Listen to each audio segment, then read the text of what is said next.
Social மீடியாவை பொண்ணுங்களா use பண்ணக்கூடாதா? பொண்ணுங்களா பொருளா மட்டும்தான் பாப்பீங்களா? எப்போ இதெல்லாம் மாறும்?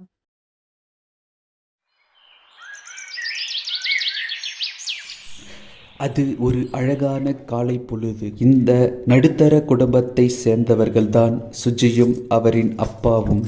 சுஜி வெளியே செல்வதால் அப்பா அவளுக்கு காலை உணவை சமைத்து கொண்டிருந்தார்.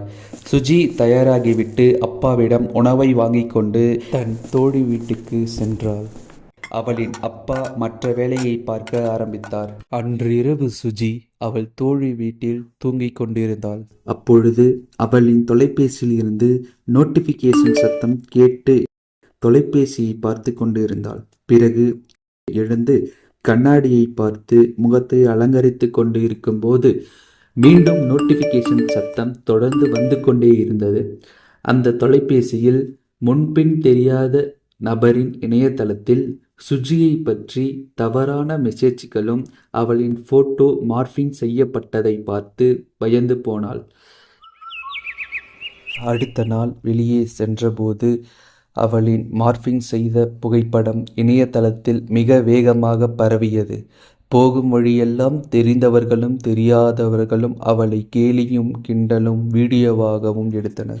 அப்பாவின் நண்பர் சுஜியின் மார்பிங் போட்டோவை அவருக்கு வாட்ஸ்அப்பில் அனுப்பினார். அதை பார்த்ததும் கண்ணீர் மல்க திகைத்து போனார் சுஜியின் அப்பா. அவளின் வாழ்க்கை என்ன ஆகப் போகிறது என்ற வருத்தத்துடன் இருந்தார். பிறகு சுஜி அழுது கொண்டே வர அப்பா அவளை பார்த்து, இந்த போட்டோவை போட்டு நம்முடைய குடும்ப மானத்தையும் கௌரவத்தையும் வாங்கிட்டியேன்னு அவளை சரமாரியாக அடித்து வீட்டை விட்டு வெளியே அனுப்பினார். வீட்டை விட்டு வெளியே வந்த சுஜிக்கு என்னை வளர்த்த தந்தையும் பழகிய சொந்தமும் என்னை நம்பாமல் இருக்க நான் ஏன் இனி வாழ வேண்டும் என்று யோசித்து தற்கொலை செய்ய முயற்சிக்கிறாள். படியில் ஏறி மாடியில் இருந்து விழ தயாரானாள்.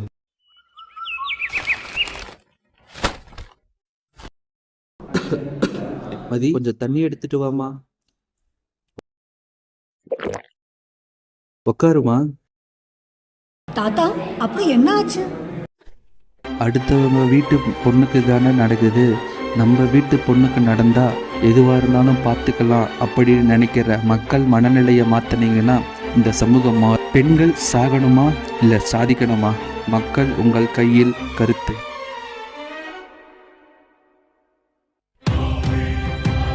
அன்றோ பாரதியும் தந்தை பெரியாரும் பெண்களை வெளியில் சுதந்திரமாக நடமாட பல புரட்சிகளையும் போராட்டங்களையும் செய்தனர்.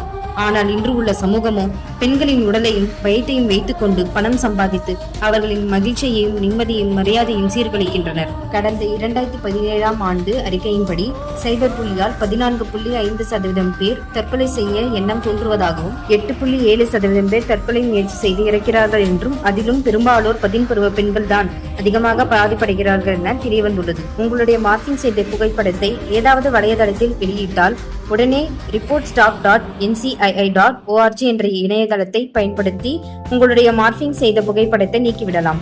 மற்றும் இந்த சம்பவத்தை உடனடியாக காவல் நிலையத்திற்கு சென்று சைபர் கிரைம் செல்லில் புகார் அளிக்கவும்.